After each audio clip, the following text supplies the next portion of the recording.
world where every conversation is a negotiation, mastering the art of influence isn't just a skill, it's a necessity. Never Split the Difference reveals the unconventional strategies used by a former FBI hostage negotiator to turn high stakes situations into opportunities for connection, understanding, and success. This book takes you beyond traditional bargaining tactics and shows you how to use empathy, intuition, and psychological insight to gain the upper hand in any discussion.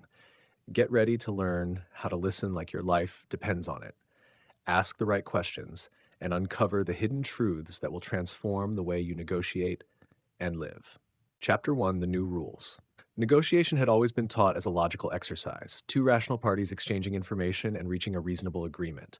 That was the theory, clean, polite, and precise, but it didn't match the reality I saw every day on the job.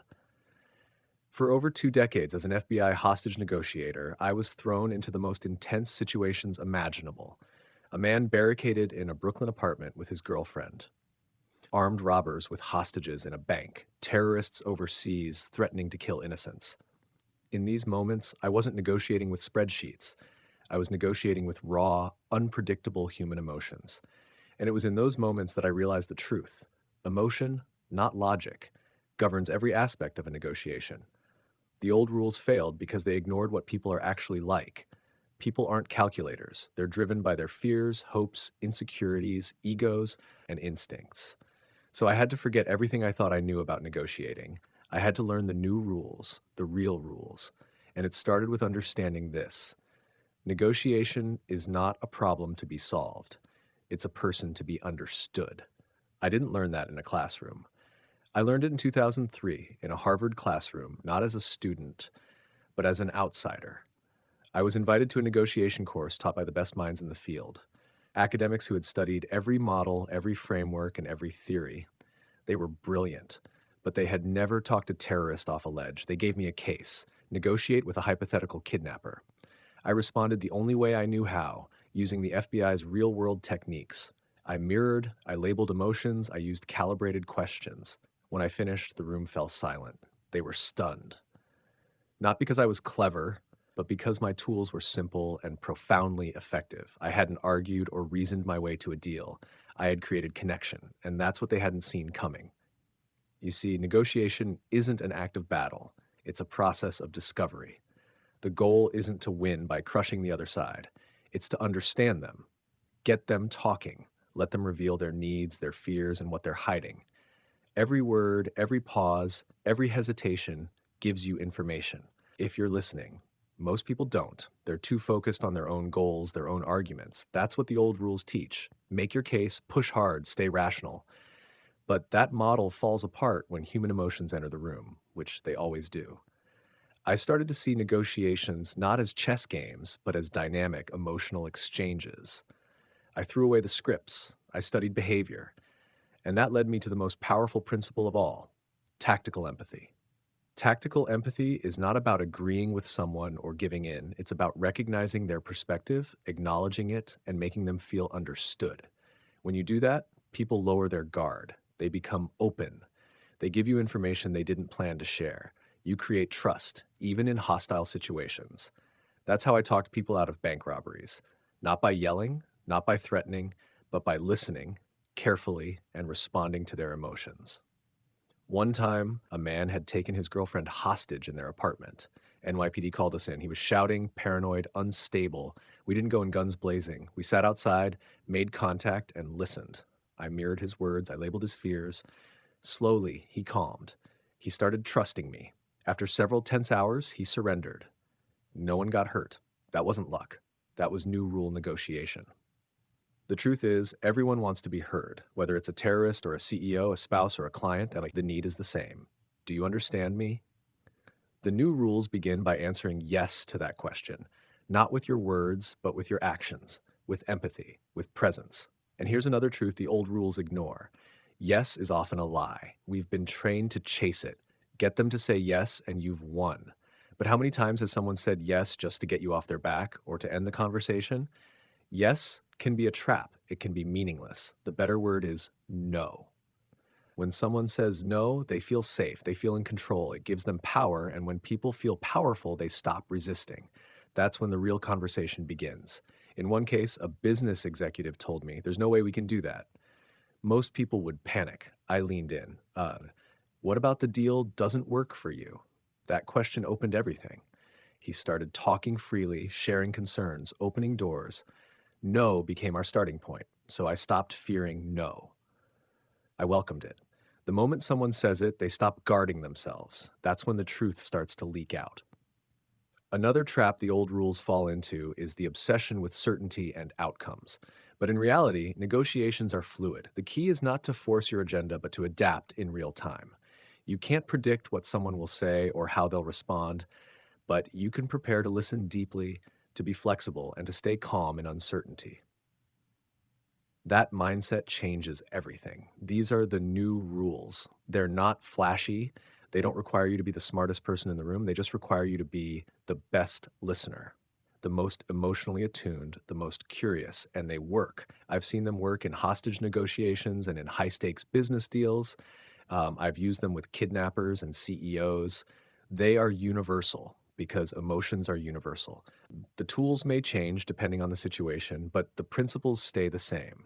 Forget logic, embrace emotion, ditch the scripts, get curious, mirror, label, let the other person talk, make them feel seen, listen more than you speak, ask calibrated questions that start with how and what, and above all, never settle for splitting the difference, because splitting the difference is lazy. It's what people do when they're out of ideas. It's the illusion of fairness, but in reality, it often leads to bad deals. If your kidnapper asks for $1 million and you offer $500,000 and you split the difference at $750,000, you just overpaid by $250,000. That's not a solution. That's a loss. Negotiation isn't about meeting in the middle. It's about understanding what matters most to the other side and using that knowledge to steer the deal. So throw out the old rule book. Forget everything you've been told about being rational, about arguing your case, about aiming for yes. Learn to read people, learn to listen, learn to lead with empathy. That's how real negotiation works. That's how you win. Welcome to the new rules. Chapter 2, Be a Mirror. Negotiation isn't about dominating the conversation. It's not about talking the loudest, being the most confident, or showing off how much you know. It's about getting the other person to talk, to open up, to feel safe, heard, and understood. And the fastest way to do that, you become their mirror. Mirroring is one of the simplest tools in the negotiator's toolkit, yet one of the most powerful. You don't need to be a psychologist or a master manipulator. You just need to repeat a few of the other person's words, literally, not in a mocking tone, not as a trick, but as a genuine effort to show that you're engaged, that you're present, and that what they're saying matters. At its core, mirroring is just repeating the last 3 to 5 words someone has said, or sometimes repeating a specific phrase that stood out. And when you do this, something incredible happens. People relax, they lean in, they continue talking. Often they reveal something they didn't mean to share, not because you tricked them, but because they finally feel like they're in a space where they're being heard without judgment or interruption. Let's say someone says, "We're just not comfortable moving forward under these terms." If you mirror back these terms, you're not confronting them. You're not challenging them. You're simply giving them space to explain, and they will. Yeah, the timeline is just too tight, and we're concerned about how that impacts our delivery.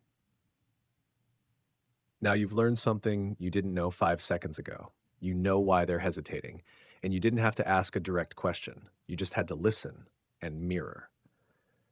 This tactic works because people are instinctively drawn to anyone who pays attention to them. Real attention, not distracted, phone in hand attention. When you mirror, it shows you're tracking their words, you're reflecting them back. It creates a subtle but strong connection. It lowers defenses, it encourages trust. In high stakes negotiations, mirroring becomes even more critical. Emotions run high. People dig into their positions. The last thing anyone wants is to feel attacked or pressured. But if you simply mirror a few words, you gently invite them to continue. It shifts the dynamic. Suddenly, it's not you versus them. It's a conversation, not a confrontation. I've used this technique in hostage situations. In one case, a man had barricaded himself inside a house after a robbery. He had a weapon and wasn't talking. We made contact by phone. At first, he barked short, angry phrases. You don't know what I'm going through. Instead of challenging that, I just repeated what you're going through. He paused, then he spoke more. Yeah, man, I've got bills piling up. My kid's sick. Nobody gives a damn. I kept mirroring. Nobody gives a damn? Another pause. Then he unloaded. All the stress, the fear, the desperation poured out. And once that door opened, I could start building rapport. That conversation ended without bloodshed. Mirroring doesn't just work in life or death situations. It works in everyday business. In a meeting, a client might say, "We're worried about budget constraints." You simply echo, "Budget constraints?" And just like that, they'll likely tell you more. Yeah, our Q3 numbers were lower than expected. We've got to watch every dollar. Now you know their pain point, and you can adapt. One reason mirroring works so well is because it's invisible. It doesn't feel like a tactic. It doesn't put pressure on the other person. You're not demanding anything, you're just engaging. And that subtlety is what makes it so powerful. But here's the key: you have to deliver the mirror in a calm, downward inflected tone, almost like a question, but not quite. You're not parroting them, you're inviting them. The tone is crucial. If you say budget constraints with an upward lilt, it sounds like you're skeptical or challenging them. But if you say it with curiosity and calmness, budget constraints, they hear it as empathy, as permission to go deeper. It may sound mechanical at first. That's okay. Like any skill, it becomes more natural with practice. Start small. Use it in your daily conversations. If someone says, "I had a rough morning," you say, "Rough morning?" Watch what happens. People love it. They feel seen. They open up. Mirroring is not about manipulation. It's about making space, and it often leads to crucial insights. In a negotiation, the surface level statements are rarely the whole truth. People hide what they really want or fear. They mask their vulnerabilities.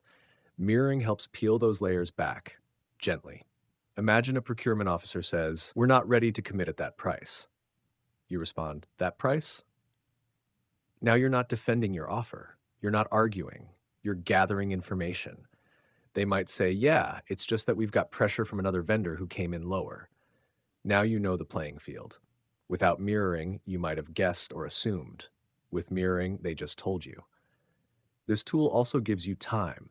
In tough moments, instead of rushing to fill silence, use a mirror. It buys you seconds. It lets you breathe, reset, and keep the dialogue moving without conflict. Another benefit? It forces you to listen. You can't mirror if you're not paying attention. And most people don't listen. They wait to speak. But when you mirror, your focus shifts. You stop planning your next line. You become fully present. And in that presence, you hear what really matters. Sometimes mirroring uncovers hidden agendas. A partner might say, "We're just trying to make sure everything aligns with our long-term goals." You echo, "Long-term goals?" Now they might reveal something critical. "Yeah, we've been under pressure from the board to shift focus to sustainability." Now you know how to frame your offer. The beauty of mirroring is in its elegance. It's so simple that it often goes unnoticed, but its effects are lasting. It builds rapport, lowers resistance, and encourages openness. It turns adversaries into collaborators. It also disarms difficult people. If someone is confrontational or aggressive, mirroring slows the pace. It throws them off their script. People expect pushback or rebuttals. They don't expect to hear their own words echoed calmly. And in that unexpected moment, you gain control, not by overpowering, but by guiding. Let's say a colleague says, "You're not listening to me." Instead of defending yourself, you mirror. "Not listening to you?" Now you've moved from accusation to explanation. They'll probably say, "Yeah, I've brought this up in 3 meetings and it keeps getting ignored." Now you have context. Now you can address the root issue. In sales, mirroring is a secret weapon. Prospects often withhold their real objections. They'll say things like, "We're just looking around right now." Mirror, looking around. They might say, "Yeah, our contract is up in a month and we're trying to see if switching vendors makes sense." Now you have a timeline and a motive. Mirroring can also be combined with labeling, another powerful tool. Labeling names the emotion, mirroring draws it out. Used together, they create a powerful feedback loop of trust. Someone says, "I don't know if this is going to work." You could say, "It seems like you're uncertain." That's a label. Follow it with a mirror. "Going to work?" You've just signaled empathy and invited elaboration. Every successful negotiation is built on trust. And trust is built not by being forceful, but by being attuned. Mirroring helps you tune in. It shows that you're not just hearing words, you're hearing the person. In hostage negotiations, this technique has saved lives. I've seen people calm down just because someone mirrored their words with respect and patience. It's like holding up a mirror and saying, I see you, I hear you. And that human connection is more persuasive than any argument. When people feel heard, they stop defending, they start collaborating, they become creative problem solvers instead of rigid opponents. And that's when real negotiation begins. The old school model of negotiation taught people to assert, to dominate, to win. But the modern effective model is different. It's built on listening, empathy, and psychological insight. And mirroring is the gateway. Don't underestimate its simplicity. Just because it's easy to learn doesn't mean it's weak. In fact, its very simplicity makes it adaptable to every situation, whether you're dealing with terrorists or teammates, clients or kids. In the end, mirroring is about respect. It's about holding space for the other person's voice. And when you do that, they will give you more than you expected, more than you asked for. Because in a world where everyone's shouting to be heard, the best way to win is to be the one who listens. Word count, 1,500. Chapter 3, Don't Feel Their Pain, label it. In every negotiation, there's an undercurrent flowing beneath the surface, emotions. People may come to the table acting composed, calm, and rational, but underneath they're navigating fear, anxiety, frustration, ambition, or doubt. If you ignore that emotional layer, you're negotiating blind. The old school approach says emotions are distractions. Suppress them. Stick to the facts. But that mindset gets you nowhere. What truly changes the game isn't just acknowledging emotions, it's labeling them. Labeling is the art of identifying and verbalizing the emotions the other person might be experiencing. You don't wait for them to express it directly. You observe their tone, their words, their pauses, and their energy. Then you name it, not aggressively, not presumptively, but gently with a phrase like, "It seems like you're frustrated. It sounds like you're under pressure. It looks like this is really important to you." These labels are not judgments, they're guesses. But when done right, they make the other person feel deeply understood. That's powerful because once someone feels heard, really heard, they start to relax. They open up. They start moving with you, not against you. In hostage negotiations, this isn't optional. It's survival. Take a tense standoff where a man has taken his ex-wife hostage. He's unstable, agitated, ranting. You don't calm him down by saying you need to let her go. That creates resistance. Instead, you observe and label. It sounds like you're feeling trapped. It seems like no one has listened to you before now. With those labels, you show empathy, and empathy reduces tension faster than any command. Labeling works because it's disarming. It breaks the emotional dam. People expect to be ignored or argued with. They don't expect to be seen so clearly. And when you name their emotions, even tentatively, you do what few people in their life have probably done. You validate their feelings. Validation is not agreement. You're not saying they're right. You're saying their feelings make sense from their point of view. That's all. And that's enough to shift the entire tone of a negotiation. Let me give you a business example. Imagine you're trying to close a deal with a hesitant client. They're dragging their feet, raising concerns, pushing deadlines. Most people would keep hammering the benefits. This is a great opportunity, they'd say. You don't want to miss out. But that's pressure, and pressure makes people dig in their heels. Instead, try labeling. It sounds like you're concerned about the risk involved. That small sentence does two things. First, it tells the client you understand. Second, it invites them to elaborate. They might say, "Yeah, we had a bad experience with a similar provider last year." Now you have context. Now you can address the real issue. Labeling pulls truth out of hiding. It's also a powerful way to preempt objections. One advanced technique is the accusation audit. Before the other side can raise their concerns, you label them yourself. Let's say you're walking into a meeting where the client might think your company dropped the ball. Before they can throw the accusation, you say, "You probably think we've been careless with communication. It seems like you might feel we didn't take your deadlines seriously." This diffuses tension before it rises.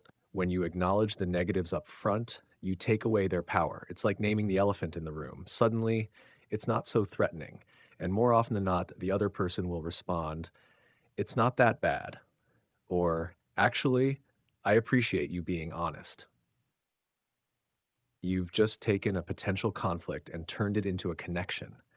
This doesn't just work with negative emotions. You can label positives too. It seems like you're excited about this opportunity. It sounds like you're really passionate about the outcome. Positive labels amplify positive emotions. They reinforce good energy, build momentum, and deepen trust. But here's the thing. Labeling only works if it's done with sincerity and calm. If you fire off labels like bullets, it sounds manipulative. If you guess wrong and double down, you'll lose rapport. The key is tone. A calm, steady, downward inflected tone makes the label feel safe and thoughtful. And if your label misses the mark, no problem. The other person will correct you. "No, I'm not frustrated. I'm just disappointed." Great. Now you're even closer to the truth. When I was negotiating with terrorists, I used labels constantly. A militant in the Philippines was furious over the arrest of his cousin. He was shouting about injustice and betrayal. I could have countered with facts. Instead, I said, "It sounds like you feel betrayed by the government." Silence. Then he said, "Exactly." And from there, the door opened. Not because I solved his problem, but because I acknowledged his emotion. That shifted him from rage to reason. In fact, labeling is often the bridge between irrationality and logic. People trapped in strong emotions can't think clearly, but once they feel heard, their brains literally shift. Emotional centers calm and rational thought returns. It's neuroscience. Labeling activates the prefrontal cortex, the part of the brain responsible for reasoning. So when you label emotions, you're not just connecting, you're helping the other person think better. One of the biggest mistakes people make is trying to fix the problem too soon. "Don't worry," they say. "It's going to be fine." That's premature reassurance, and it shuts people down. Labeling, on the other hand, keeps the door open. It says, "I see what you're feeling. Let's sit with it for a moment." That pause is where the magic happens. Think about your personal relationships. If your partner says, "I'm so stressed," and you respond with, "You're overreacting," what happens? Walls go up. But if you say, "It sounds like you've been carrying a lot lately," those walls come down. The conversation opens. The relationship strengthens. Labeling is a tool for both negotiation and connection. Let's look at another scenario. You're negotiating a salary. The hiring manager says, "We like you, but this is our budget." Instead of arguing, you say, "It seems like you're feeling boxed in by financial constraints." That's empathy. That's diplomacy. And it invites a response that may help you find creative solutions. Labeling also helps in tense team dynamics. Say a colleague is resisting a new strategy. You might say, "It sounds like you're worried about how this will affect your team." That, that opens a real dialogue, not a power struggle. And here's a powerful advanced move. Combine labeling with silence. After you label, say nothing. Let it breathe. The silence gives the other person room to fill the gap. They'll clarify, expand, or shift. Don't be afraid of the quiet. That's when the truth steps forward. There's a rhythm to labeling. It's subtle, respectful, and probing without pressure. It's one of the core tools of tactical empathy, the foundation of successful negotiation. And tactical empathy is not soft, it's strategic, it's intentional. It's how you guide conversations, uncover hidden needs, and create alignment. People want to be understood. It's a fundamental human need. And when you satisfy that need, even just a little, you gain influence, real influence. Not because you pushed harder, but because you listened smarter. I've labeled with hostage takers, executives, gang leaders, and grieving parents. It works across cultures, industries, and power levels. Because at the end of the day, negotiation is human, and humans are emotional creatures. The old model told us to strip emotion out of business. But that's a myth. Emotions drive decisions. They color facts, they shape outcomes. If you can't handle emotion, you can't negotiate. But if you can label it, you can lead it. So what do you do now? Start listening, really listening. Look for the tension, hear the hesitation, and when you sense something, label it. Don't try to fix it. Don't rush past it. Just name it. "It sounds like this has been difficult. It seems like you're under a lot of pressure. It looks like this means a lot to you." And then pause. Let them speak. Let them tell you what's really going on. Labeling isn't about getting to yes, it's about getting to truth. And once you have the truth, you have everything you need to make a great deal. Because negotiation isn't about being right, it's about getting it right. And to get it right, you've got to stop feeling their pain and start labeling it. Chapter 4, Beware Yes. In negotiation, people are obsessed with hearing yes. From business school case studies to sales seminars, the idea is hammered into us. Yes is success. It means agreement, alignment, a step forward. But that's a myth. In real negotiation, yes can be the most dangerous word in the room. I've learned to treat yes with suspicion. Because in my world, whether it's hostage negotiations, crisis talks, or high stakes business deals, yes is often a lie. People say yes to end the conversation. They say it to appease, to avoid conflict, or to escape pressure. They say it to shut you up. But that yes doesn't mean commitment. It doesn't mean understanding, and it definitely doesn't mean they're going to follow through. The obsession with yes is actually counterproductive. It creates pressure. It makes the other person feel manipulated. That kind of pressure triggers defensiveness. It makes people shut down, even if they're still nodding along. So when you chase yes, you lose trust and the deal. The solution? Stop chasing yes. Start working with no. No is a word that people are taught to avoid. It sounds like failure. It sounds like rejection. But that's exactly the wrong mindset. In truth, no is not the end of the conversation. It's the beginning. When someone says no, they feel safe. They feel in control. They're no longer under pressure. No is a decision, and decisions create clarity. That's when you finally start getting honest answers. Imagine this scenario. You're trying to pitch a product. You ask, would you be interested in a solution that saves you 20% in operating costs? That's a classic yes trap. It's leading, it's manipulative. Most people will say sure just to keep the conversation moving, but you've learned nothing. Now flip the question, is this a bad time to talk? That gives them an easy out. It gives them permission to say no. And guess what happens? Most of the time they don't say no, they lean in. Actually, I have a few minutes now. They're choosing to engage. That's real. That's voluntary. That's the kind of response you can build on. I started using this tactic regularly. Before every big conversation, I'd start with a no-oriented question. Is it a ridiculous idea to consider a partnership? Would it be a waste of your time to explore this further? Is this proposal completely off base? These questions do two things. First, they show humility. You're not forcing a pitch, you're inviting a dialogue. Second, they disarm resistance. Because when people have the freedom to say no, they relax, they start engaging honestly. And that's when real negotiation begins.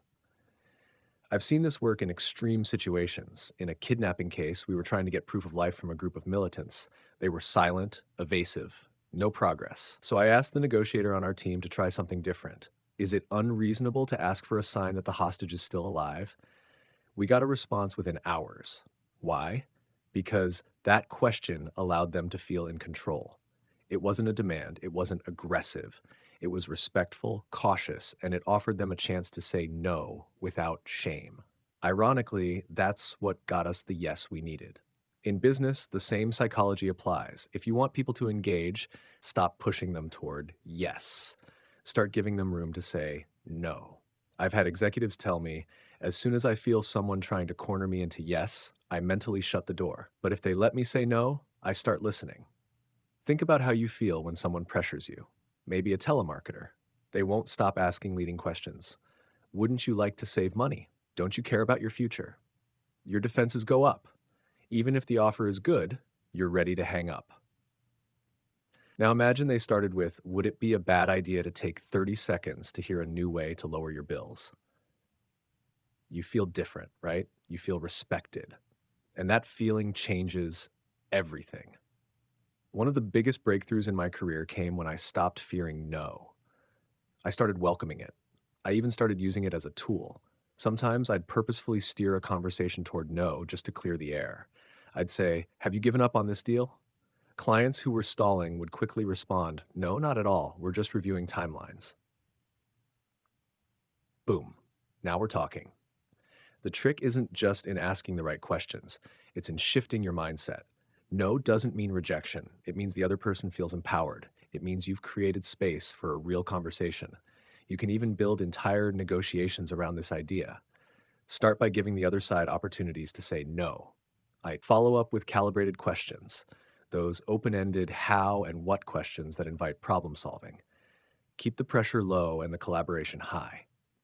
Let me share a story from a deal I helped mediate between two tech firms. One side was feeling overwhelmed. They didn't want to admit it, so they kept stalling. The other side was growing impatient. Tension was rising. I stepped in and asked the overwhelmed team, is it a ridiculous idea to slow this process down by a week? They breathed a sigh of relief. Actually, that would help a lot. That small no-oriented question saved the deal. There's another layer to mastering no. It gives you insight into real objections. People avoid conflict. They'll say yes just to be polite while secretly planning to walk away. But when you invite no, you uncover truth. They'll tell you what's not working. They'll tell you what needs to change. That's gold. Now you can solve the real problem. I once worked with a CEO who kept nodding along in meetings. His team thought he was on board, but nothing moved forward. So I pulled him aside and asked, is there something here that you feel uncomfortable saying no to? He looked at me, paused, and then said, yeah, I hate the whole direction of this project. That no revealed everything. It saved weeks of wasted time. Here's another way to look at it. Yes is often the counterfeit coin of negotiation.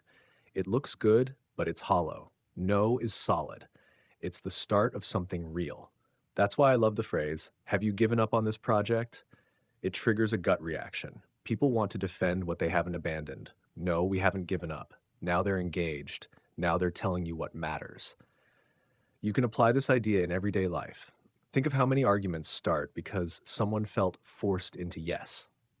They agreed to something they didn't want. They felt resentful. Later, it blew up. But when you allow no from the start, that tension disappears. You create boundaries. You build trust. Even in parenting, this works. I once told a friend struggling with their teenager to change their language. Instead of saying, will you clean your room? They tried, would it be unreasonable to clean your room before dinner? The teen grumbled, then shrugged and said, no, that's fair. And the room got cleaned. It's about control. Everyone wants to feel they have a choice. No gives them that. And when people feel in control, they collaborate. But you also have to be ready to hear no and not flinch. If someone says, no, this doesn't work for me, don't panic. Stay calm, dig deeper, ask, what about it doesn't work? Or how can we adjust this to meet your needs? Let no be a stepping stone, not a stop sign. The best negotiators in the world are not afraid of no. They seek it. They understand it's not the opposite of yes, it's a path to it. That's why I stopped being a yes man. I became a no collector. I let people feel safe. I let them push back. And every time I did, the deals got stronger, the trust got deeper, and the results got better. In the end, yes is nothing without commitment. And you don't get commitment through pressure, you get it through permission. So stop fearing no. Embrace it. Master it. Because in the language of real negotiation, no is where the real work begins, and it's the most honest word you'll ever hear. Chapter 5. Trigger the 2 words that immediately transform any negotiation. In the art of negotiation, few moments carry as much weight and significance as when the other person looks at you and says, that's right. These 2 simple words are a powerful turning point. They signal that you've truly connected with the other party, that your understanding of their perspective, emotions, and needs has hit home. That's right isn't just agreement, it's deep, authentic validation. When you hear it, you know that you've broken through barriers and reached a shared reality. Understanding the power of that's right is crucial because it's often mistaken for the more common, yet far less meaningful, yes. People say yes for all kinds of reasons, to be polite, to appease, or simply to avoid conflict. Yes can be a reflexive response that doesn't actually mean commitment or understanding, but that's right goes beyond superficial agreement. It means the other person feels that you have accurately captured their point of view, including the emotional and rational layers beneath it. This is why mastering the skill of triggering that's right can immediately transform any negotiation. It's the key to tactical empathy, a deliberate and strategic approach to understanding and influencing others. Tactical empathy is about recognizing and articulating the emotions and perspectives of the other party in a way that makes them feel truly heard and understood. And when they respond with, "That's right," you know you've succeeded. How do you trigger "that's right"? It starts with active listening. Most people don't listen, they wait for their turn to speak. Real listening means fully immersing yourself in the other person's words, tone, body language, and underlying feelings. You gather all the pieces, then reflect back a summary, not a robotic repetition, but a thoughtful synthesis that captures the core of their experience. For example, say you're negotiating a contract with a hesitant client. Instead of pushing your offer, you might say, "It sounds like you're concerned that committing to this deal right now might expose you to unnecessary risk and put your team under too much pressure." And when they respond, "That's right," you've created a bridge. You've validated their concerns and opened the door to exploring solutions together.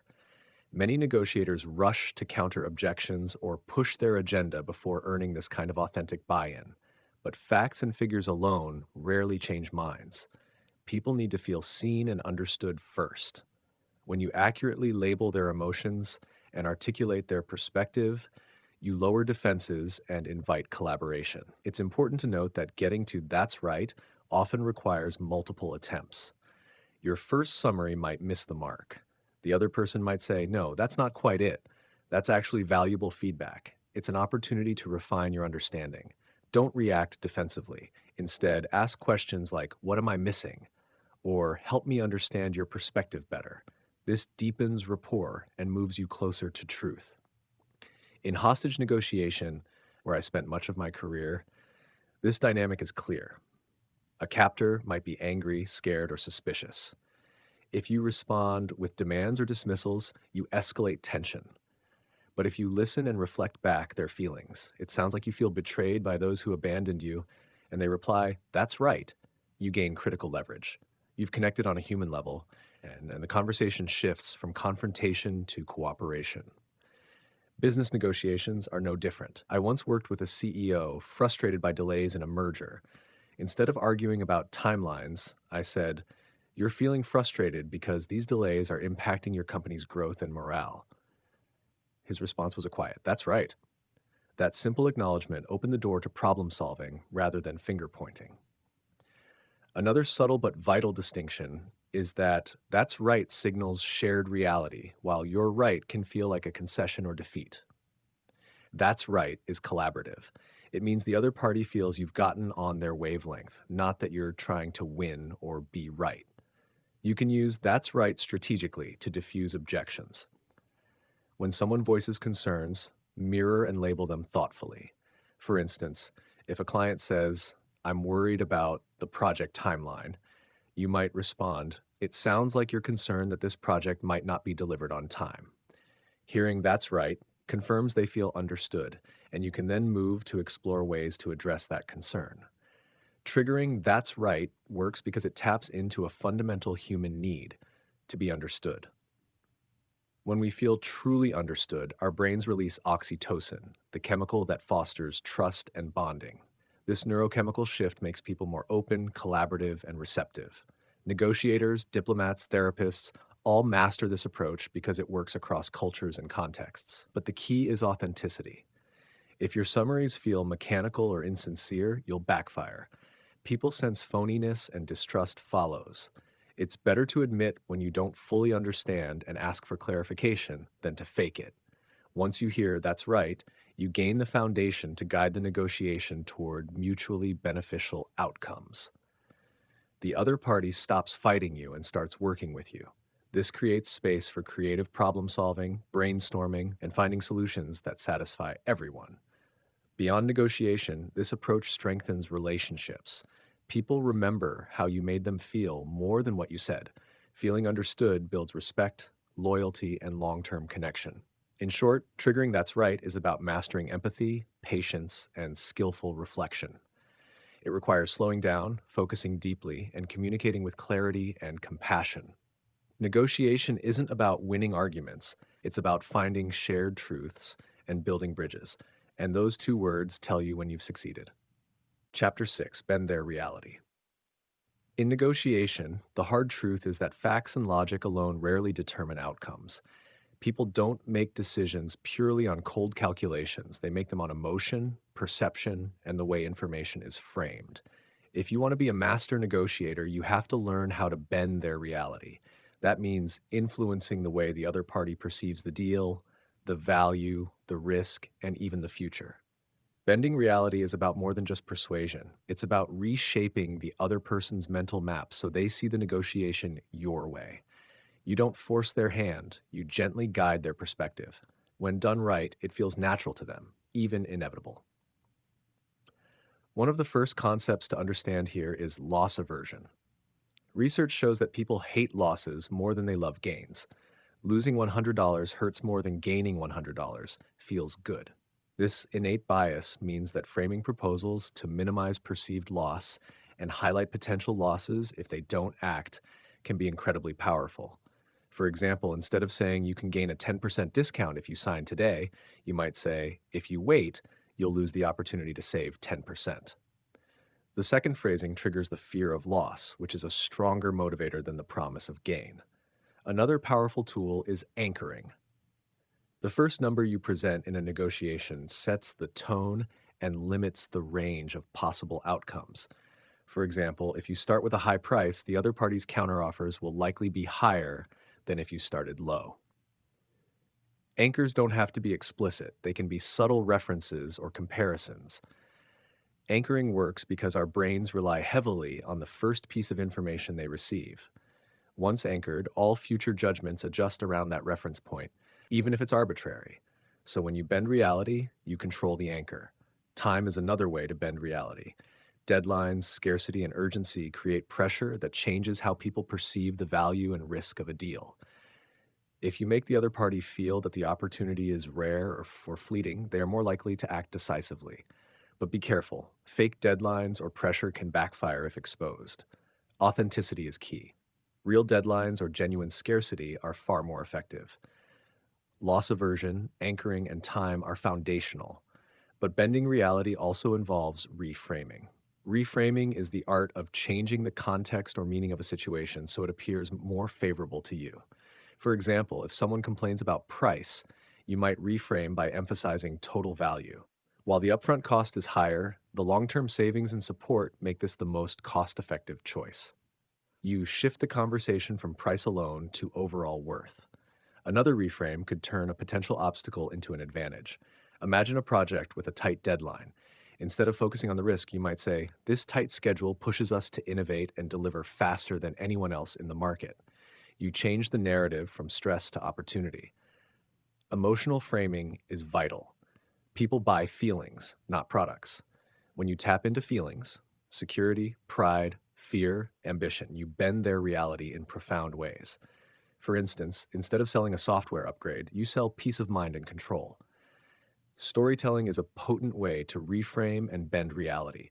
Humans are wired for stories. A well-crafted story can make abstract concepts concrete, complex data relatable, and dry facts memorable. Stories create emotional resonance and help people see themselves benefiting from the deal. I once negotiated with a skeptical client who hesitated over the price. Instead of bombarding him with numbers, I told a story about a similar company that faced major losses because they delayed upgrading their system. That story triggered his fear of loss and led him to agree quickly. Another way to bend reality is by using loss leaders and concessions strategically. Giving something small, whether it's a bonus, an extra service, or a discount, can shift perceptions of fairness and generosity. It can make the other party feel valued and willing to reciprocate. But concessions have to be planned and controlled. Giving too much too soon weakens your position. The key is to make concessions conditional. If you agree to this, I can offer that. This creates a sense of trade and partnership, not charity. Remember also the power of deadlines combined with concessions. Limited time offers or expiring bonuses create urgency and frame your concessions as valuable and scarce. Another subtle but effective technique is the range offer. Instead of giving a single price or term, offer a range. People naturally gravitate toward the middle of a range, which can anchor them closer to your desired outcome. For example, instead of saying, The price is $50,000. You might say, the price is between $45,000 and $50,000. They'll likely focus on a number around $50,000, which anchors the negotiation near your ideal point. Bending reality also means controlling expectations. Set the stage early so that the other party's hopes or fears align with your goals. If you're negotiating a salary, for example, framing the offer as generous compared to market standards makes it easier for the other side to accept. Contrast is a powerful framing device. When you show something less appealing first, the real offer seems more attractive by comparison. For example, presenting a higher priced option before your main offer makes the second offer look like a bargain. Understanding the other party's perspective is critical for bending their reality effectively. You need to know their goals, fears, pressures, and culture. What matters most to them? What are their hidden constraints? The better you understand, the more precisely you can tailor your framing. Cultural nuances can impact perception. What sounds urgent or generous in one culture might seem pushy or trivial in another. Sensitivity and adaptability are key. Another advanced way to bend reality is through the power of no. Giving the other party permission to say no reduces pressure and resistance. When people say no, they feel safe and in control, which paradoxically makes them more open to your ideas. When you allow no, you can frame it as a positive step. Is it a ridiculous idea to consider this offer? This invites the other side to say no, which lowers defenses and creates room for dialogue. Repetition and consistency are subtle ways to bend perception. When you repeat key ideas and values throughout a negotiation, you reinforce their importance and embed them in the other person's mind. People tend to accept what feels familiar. By consistently framing your proposal as fair, urgent, or valuable, you gradually shift their reality. Lastly, never underestimate the power of empathy combined with bending reality. When people feel you truly understand their situation and care about their needs, they are more willing to adjust their perspective. Tactical empathy opens the door. Bending reality walks through it. In sum, bending their reality isn't about deception or manipulation. It's about shaping perceptions honestly and skillfully. It's about framing loss and gain, anchoring expectations, creating urgency, telling compelling stories, and building trust. Master these tools, and you don't just negotiate, you lead. Chapter 7: Create the illusion of control. One of the most effective ways to steer a negotiation is to make the other party feel like they're in control, even when you're guiding the conversation and outcome. People instinctively resist being controlled or forced, but when you create the illusion of control, you empower them to feel safe, respected, and autonomous, all while you gently direct the negotiation toward your goals. This idea sounds counterintuitive at first. After all, why would you give up control in a negotiation? The answer is simple. People push back when they feel pressured or cornered. They're wired to fight for their autonomy. So if you want to influence them, you need to lower their defenses by handing them the reins, even if only symbolically. Creating this illusion is an art rooted in tactical empathy and smart questioning. It involves giving the other side the perception that they're making the decisions and choosing the path forward. But in reality, you design the choices so that whatever they pick, it aligns with your objectives. One of the most powerful tools to create this illusion is what I call calibrated questions. These are open-ended, thoughtful questions designed to invite the other person to solve your problems. Instead of demanding or ordering, you ask questions like, how am I supposed to do that? Or what's the best way for us to move forward? These questions do several things simultaneously. First, they make the other party feel like the problem solver, giving them ownership of the process. Second, they shift the burden of finding solutions onto them, which makes them invested in the outcome. Third, they provide you with valuable information about their constraints and thinking. The magic of calibrated questions lies in their subtlety. They don't threaten or corner. They engage, they invite collaboration, and because people hate being told what to do, these questions soften resistance and open dialogue. Another way to foster the illusion of control is to offer limited choices. People feel empowered when they can choose, but too many options create confusion, and frustration. Present 2 or 3 carefully crafted options that all lead toward your desired outcome. For example, in a sales negotiation, instead of asking, do you want to buy or not, say, would you prefer option A with extra support or option B with a discount? Giving options creates a sense of agency. The other party feels they are deciding the terms. Meanwhile, you have shaped the options so that either way, you get what you want. This principle also applies to the timing of decisions. Rather than pressing for immediate agreement, you might ask, when would be a good time for us to finalize this? By letting them pick the timing, you avoid resistance and create goodwill. They feel in control, which makes them more likely to commit. Active listening plays a crucial role here as well. By repeating or paraphrasing the other person's words, you show understanding and validation. This quiet affirmation builds trust and lets them feel heard. When people feel heard, they lower their guard and feel more comfortable making concessions or sharing information. Body language and tone also contribute to the illusion of control. A calm, steady voice and open, inviting posture encourage openness. Avoid aggressive gestures or interruptions. Instead, lean in slightly, nod, and maintain eye contact. These nonverbal cues create a safe atmosphere where the other party feels they're steering the conversation. There's also psychological power in framing statements as requests rather than demands. Saying, could you help me understand your concerns feels collaborative, while you need to explain your concerns feels controlling. The difference might seem subtle, but it influences the other person's perception of control dramatically. In high-stakes negotiations, this illusion can mean the difference between deadlock and breakthrough. I've used it in hostage situations where the captor felt powerless. By asking calibrated questions and offering choices within a controlled framework, we let them feel agency. This lowered tension and built rapport, making them more willing to cooperate. Consider this real-life example. I was negotiating with a militant group holding hostages. Instead of ordering them to release the captives, I asked, how can we work together to make sure everyone walks away safely? This question invited collaboration and gave them a role in the solution. They weren't ordered, they were asked. That subtle shift created a breakthrough. In business, similar tactics apply. Imagine negotiating a contract renewal with a client hesitant about terms. Instead of demanding acceptance, ask, what would make this contract more appealing to you? Or, which parts of this proposal do you think we should revisit? These questions let the client guide the adjustments while you keep the overall deal intact.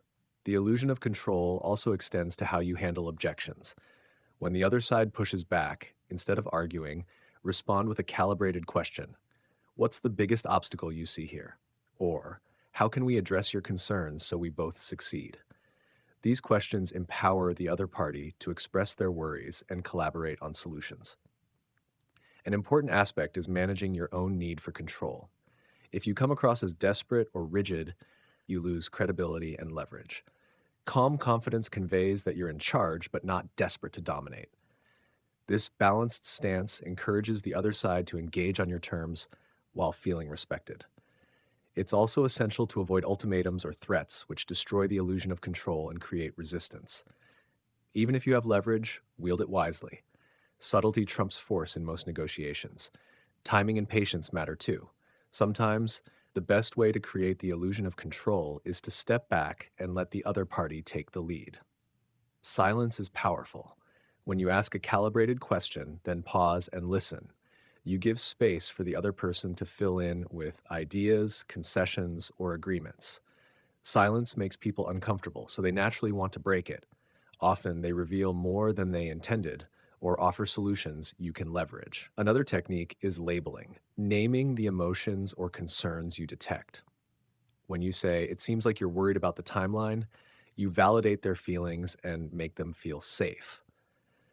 This validation increases their sense of control because their emotions are acknowledged rather than dismissed. When people feel understood and empowered, they're less likely to become adversarial. Instead, they become collaborators. They want to solve the problem with you, not against you. But remember, the illusion of control isn't about manipulation or trickery. It's about respect, empathy, and skillful communication. It's about creating an environment where the other party feels safe making decisions, even if those decisions align with your goals. Negotiation is a dance, not a battle. When you make the other party feel like the lead dancer, They move with you rather than against you.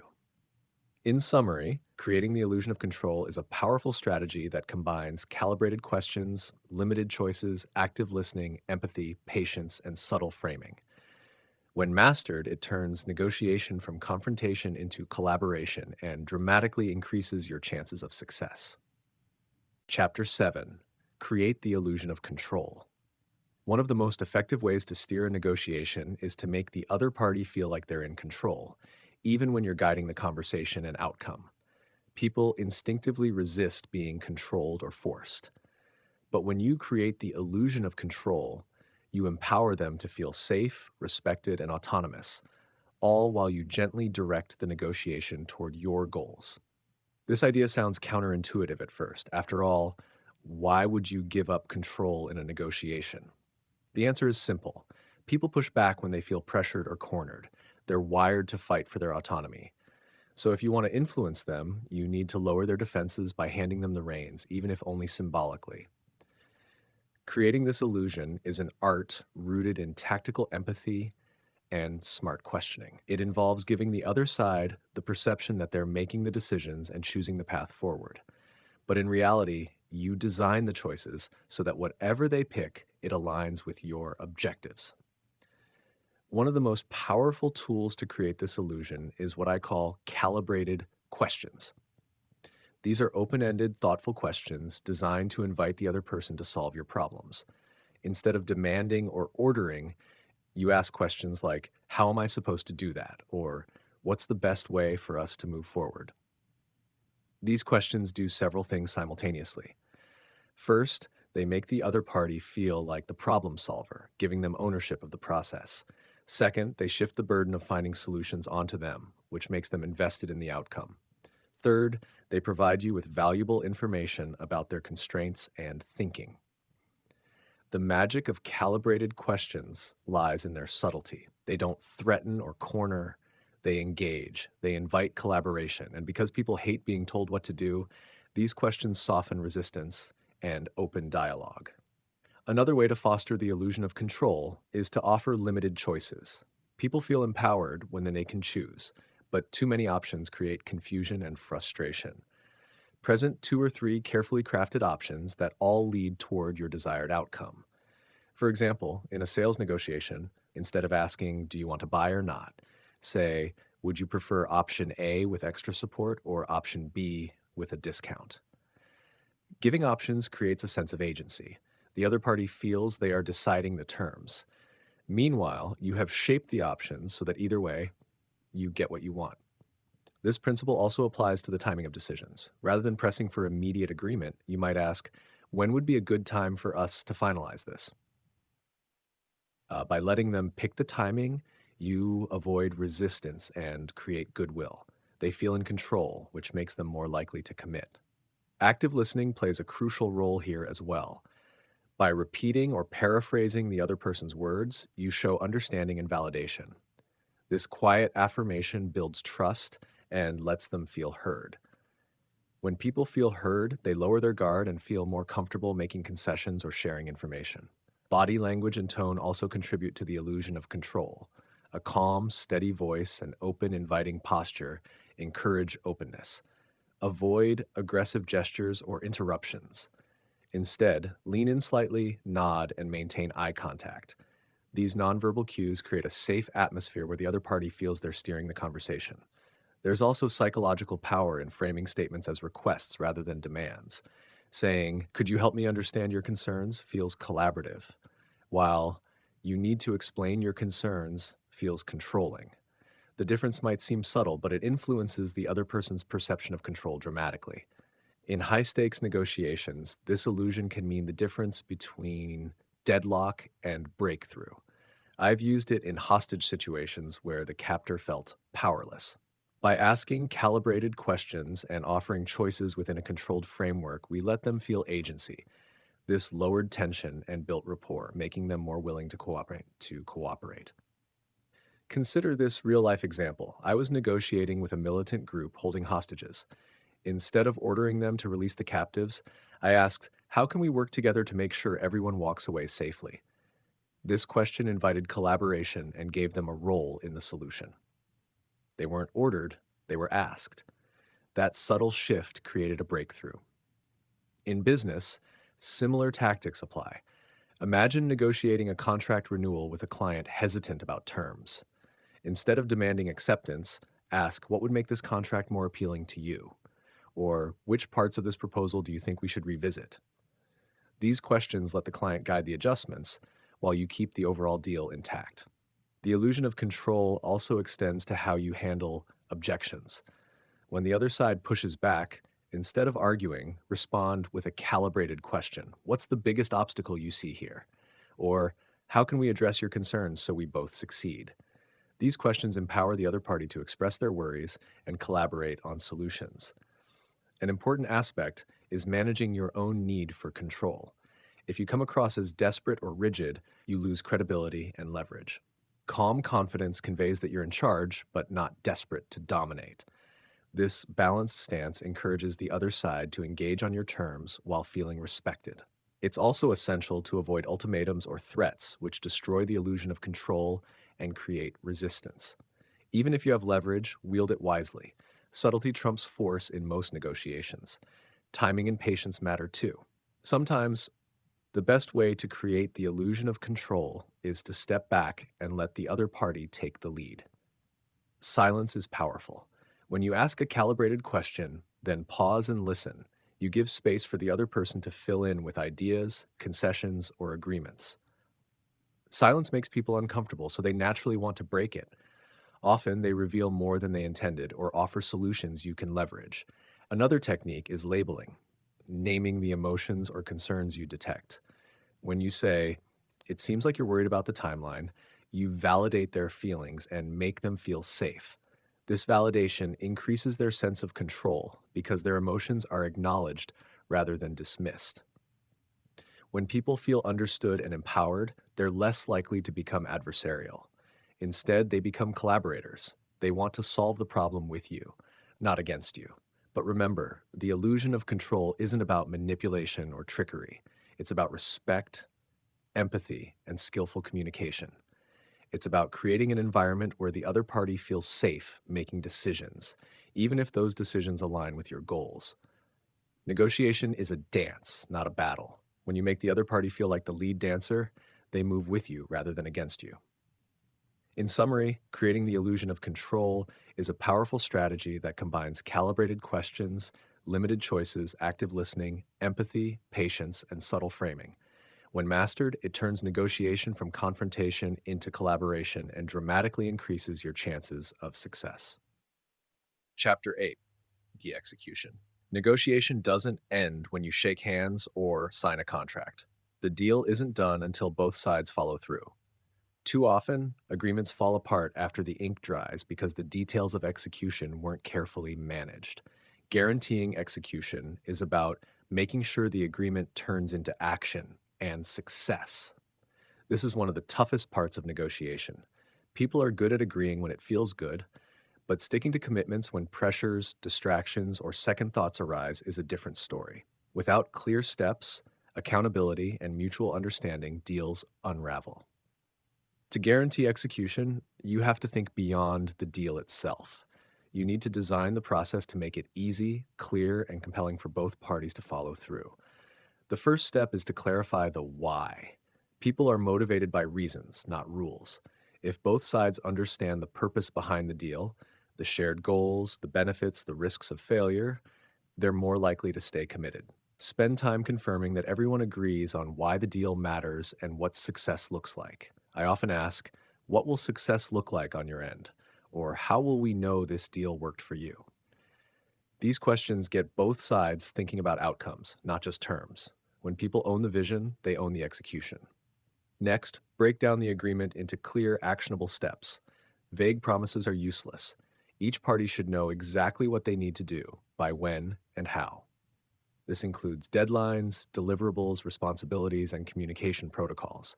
I've seen contracts fail because they left too much to interpretation. One party thought within a reasonable time was 2 weeks. The other thought 2 months. Discrepancies like this create conflict and frustration. Spell out the details. To reinforce clarity, use calibrated questions here too. How will you make sure this happens on schedule? Or what's your process for keeping us updated? These questions encourage accountability without sounding like demands. Another powerful tactic is to build in checkpoints. These are pre planned moments to review progress, address issues, and adjust if needed. Checkpoints turn execution into a dynamic process, not a one time event. They also foster communication and trust. In hostage negotiations, we often use check ins as part of building rapport and ensuring compliance. Translating this to business, set regular meetings or updates to track how the agreement unfolds. To prevent misunderstandings, document everything clearly. Written agreements, emails summarizing conversations, and shared project plans create a record everyone can reference. This transparency reduces ambiguity and provides a fallback if disputes arise. Psychology also plays a role in execution. Commitment and consistency bias means people want to act consistently with their previous statements and behavior. Use this by having the other party verbally commit to specific actions. For example, say, "Can you confirm that you'll complete this milestone by Friday?" Their verbal agreement increases their likelihood of following through. Sometimes involving third parties increases accountability. Whether it's a mediator, a manager, or a mutual stakeholder, an outside observer can help enforce commitments. They can monitor progress and intervene if problems arise. But be mindful, forcing outside oversight can feel like mistrust and damage relationships. Use it thoughtfully and only when appropriate. Understanding potential obstacles is also crucial. Anticipate what could go wrong: resource shortages, personnel changes, market shifts, and plan contingencies. Discuss these risks openly during negotiations so both sides know what to expect and how to handle bumps. This proactive problem solving builds resilience into the execution process. Another technique is to make execution as easy as possible for the other side. Simplify procedures, reduce bureaucratic hurdles, and provide support where needed. The easier it is to follow through, the more likely it happens. I've learned that people don't resist commitments. They resist complexity and friction. Remove obstacles, and execution accelerates. In some cases, incentives help guarantee follow through. Performance bonuses, penalties for delays, or shared rewards align interests. But incentives must be fair, clear, and enforceable. Otherwise, they can create resentment or loopholes. A more subtle but powerful incentive is mutual dependency. When both parties rely on each other's success, they become partners rather than adversaries. This mindset fosters cooperation and problem solving if execution challenges arise. I always strive to build this mutual dependency during negotiation by highlighting shared goals and interconnected outcomes. Equally important is managing expectations. Don't promise more than you can deliver. Overpromising creates disappointment and damages trust. Be realistic about what's achievable and communicate openly about limits. Transparency builds credibility and sets a foundation for successful execution. Sometimes, despite the best efforts, things go off track. When that happens, how you respond matters. Early intervention is key. Address problems promptly with empathy and a problem-solving attitude. Avoid blame games or ultimatums. Instead say, "I see we're facing challenges on this milestone. How can we work together to get back on track?" This approach keeps dialogue open and focuses on solutions. Creating a culture of accountability helps too. Encourage open communication where issues are raised without fear of punishment. When people feel safe to admit problems, fixes come faster. Don't underestimate the power of follow-up. Many negotiations fail because parties assume that once the deal is signed, their work is done. But consistent follow-up, checking progress, reaffirming commitments, and celebrating milestones reinforces execution. I schedule follow-ups as a core part of my negotiation strategy, not an afterthought. Lastly, celebrate success. Acknowledge when commitments are met and goals achieved. Recognition builds goodwill and motivates continued cooperation in future deals. Guaranteeing execution is about more than legal contracts. It's about human behavior. It's about clarity, communication, empathy, and mutual respect. It's about creating systems and relationships that support action. When you master this part of negotiation, you transform agreements from words on paper into results in the real world. Chapter 9: Bargain Hard. Bargaining is the crucible where negotiations are truly forged. It is the moment when offers clash, demands are made, and the strength of your preparation, patience, and tactical skill come to the forefront. Bargaining hard doesn't mean bulldozing the other party or insisting on your way at all costs. It means fighting smart, pushing for the best deal you can without wrecking the relationship or closing off future opportunities. To bargain effectively, you must combine strategy, emotional intelligence, and control. Preparation is the foundation of hard bargaining. You cannot wing it if you want to come out ahead. Before the bargaining table is set, you need clarity about your objectives, what you want, what you can concede, and what your absolute walkaway point is. This is your BATNA, your best alternative to a negotiated agreement. Knowing your BATNA inside and out gives you power. If the deal on the table is worse than your BATNA, you walk. If it's better, you engage. Simple. But most negotiators fail to define this clearly, leaving them vulnerable to pressure. Equally important is understanding the other party's situation. What are their needs, fears, deadlines, and pressures? What alternatives do they have? The better you know their BATNA, the better you can gauge their flexibility and potential desperation. This insight lets you tailor your offers and demands to their reality, bending their incentives without resorting to brute force. Anchoring is one of the most potent tools in hard bargaining. The first number mentioned sets the tone and frames all subsequent discussion. Humans have a psychological tendency to rely heavily on the first piece of information they receive when making decisions.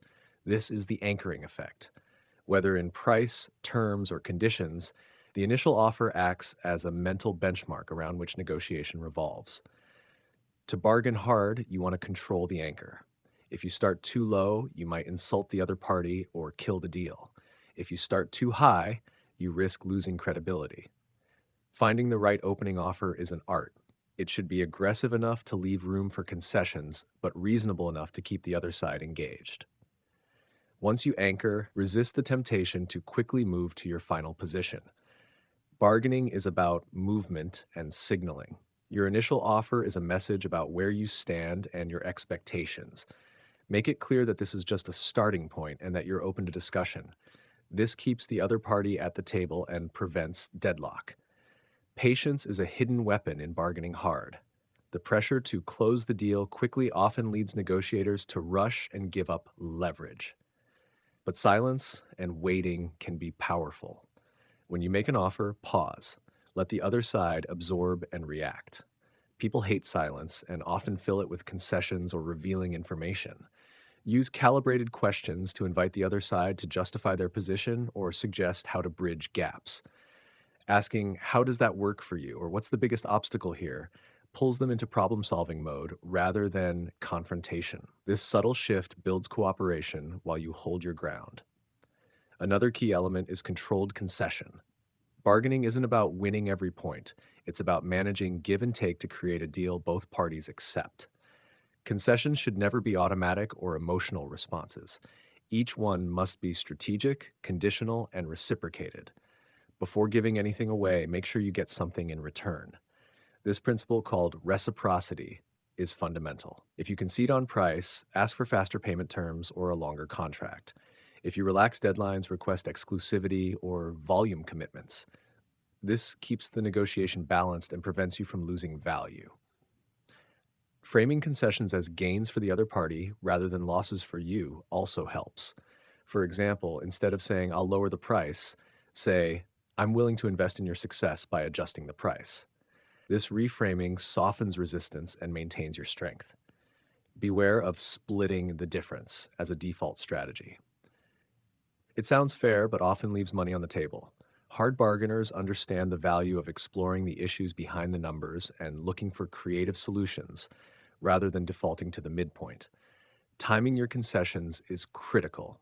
Early concessions can signal weakness or desperation. Save your biggest moves for later in the negotiation, when you have more information and when the other side is more invested. This makes your concessions more impactful and can unlock better responses. Pay attention to the other side's emotional state. Negotiations are not just numbers, they're human interactions. Recognize signs of frustration, relief, or hesitation. Use labeling to acknowledge emotions. "It seems like this proposal concerns you," or "You look relieved by that offer." This emotional intelligence helps you maintain rapport and prevent breakdowns. Sometimes you'll encounter resistance or deadlock. When that happens, don't react impulsively. Step back and use tactical empathy. Reiterate your understanding of their position and explore underlying interests. Often, sticking points hide deeper concerns. Address those, and the path forward becomes clearer. Remember, hard bargaining doesn't mean being a bully, it means being firm, clear, and strategic. People respect negotiators who stand their ground confidently without personal attacks or threats. Emotional control is as important as tactical skill. If you sense the other party is becoming defensive or hostile, slow down. Take a break or switch topics temporarily.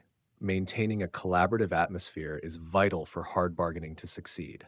Leverage is also crucial in hard bargaining. It's the power you have to influence the outcome. Sources of leverage include time pressure, alternatives, market conditions, and authority. Identify your sources and use them judiciously.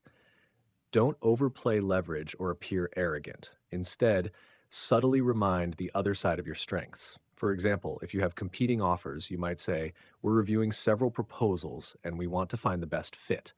This signals competition without direct threats. A powerful but often overlooked tactic is tactical empathy. Even while bargaining hard, demonstrate that you understand the other party's perspective and concerns. This humanizes you and can soften resistance.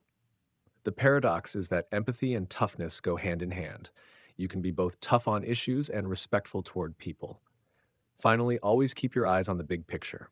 Hard bargaining on small points can ruin deals. Focus on what matters most. Prioritize your issues and be willing to compromise on minor points to secure gains on critical ones. Successful bargaining is a marathon, not a sprint. Stay calm, focused, and flexible. Track progress and adjust tactics as you learn more. In the end, bargaining hard means combining preparation, strategic offers, patience, controlled concessions, emotional intelligence, and leverage into a coherent, disciplined approach. When done right, it maximizes value while preserving relationships and paving the way for future success. Chapter 10: Find the Black Swan. In every negotiation, there are hidden elements, unseen pieces of information or underlying motivations that can completely change the game. I call these black swans. They are the unknown unknowns, the surprising, powerful facts or dynamics that, once uncovered, can turn a losing situation into a winning one, or reveal new paths to agreement that no one anticipated. Finding the black swan is the ultimate advantage in negotiation. It's the difference between haggling over terms and discovering leverage that shifts the balance entirely. But black swans are rare, and you won't find them by asking obvious questions or skimming the surface. You have to dig deep, listen attentively, and read between the lines. Black swans come in many forms. They can be hidden needs or fears, unstated constraints, misperceptions, or even personal stakes that the other party never reveals. Sometimes they're structural, like undisclosed deadlines or hidden budgets. Other times they're emotional, resentments, alliances, or ambitions that influence decision-making far more than the official line. The key to uncovering black swans is to approach every negotiation with a mindset of curiosity and humility. Assume you don't know everything. No matter how much you've prepared, there is always something critical you're missing. This mindset keeps you open and alert. Listening is your primary tool for black swan detection, but not just passive hearing. Active listening means paying close attention to what is said, how it is said, and what is left unsaid. Watch for inconsistencies between words and tone, between what is stated formally and what is implied informally. People often reveal black swans unintentionally through subtle clues, hesitations, slips of the tongue, contradictions, or guarded body language. Your job is to pick up on these signals and probe gently without raising suspicion. Effective questions are your next tool. Calibrated questions that invite explanation and story rather than yes-no answers help you explore beneath the surface. Questions like, "Can you help me understand what's really important here?" Or, "What challenges are you facing that make this difficult?" Open doors to hidden information. Sometimes the black swan isn't a fact, but a belief or perception that shapes behavior. For example, a buyer might think they have to meet an impossible budget, but the reality is flexible if you understand the internal politics. Discovering and addressing these beliefs can unlock stalled negotiations. Another way to find black swans is through patience and silence. When you listen without rushing to fill gaps or respond, the other party often feels compelled to talk more, sometimes revealing critical information. Trust building is vital too. People are more likely to share sensitive information if they feel safe and respected. Using tactical empathy to acknowledge their concerns and validate their feelings fosters an environment where black swans emerge. There's a famous story from my career illustrating the power of black swans. During a hostage negotiation, the captor was adamant and hostile. After hours of conversation, a small detail emerged: a personal connection to a community issue that was never mentioned before. This black swan changed the entire dynamic, allowing us to build rapport and eventually resolve the crisis peacefully. In business negotiations, black swans might be the real reason for delays, budget cuts, or resistance. Maybe a key decision maker is skeptical but hasn't been involved. Maybe external pressures are forcing a conservative approach. When you uncover these, you can adjust your strategy to address them directly. Beware of assumptions. The biggest barrier to finding black swans is your own biases and blind spots. Don't assume you know the other party's priorities or constraints. Test your assumptions by asking open-ended questions and watching carefully for surprises. Also, be ready to act quickly once you find a black swan. These discoveries are powerful but fleeting. Use them to reframe the conversation, propose creative solutions, or shift leverage. But be subtle. Don't exploit them aggressively, or you risk damaging trust. Finally, remember that black swans aren't always dramatic. Sometimes they're small details, a phrase, a hesitation, a background fact, that cumulatively build a picture you never saw before. Train yourself to notice patterns and connect dots. Finding black swans requires a blend of skepticism, empathy, patience, and creativity. It's a constant process, not a one-time event. The negotiator who masters this skill is always a step ahead. In summary, finding the black swan means searching for hidden truths, listening actively, asking the right questions, building trust, and being open to surprises. These unknowns hold the power to transform negotiations and unlock value that others miss.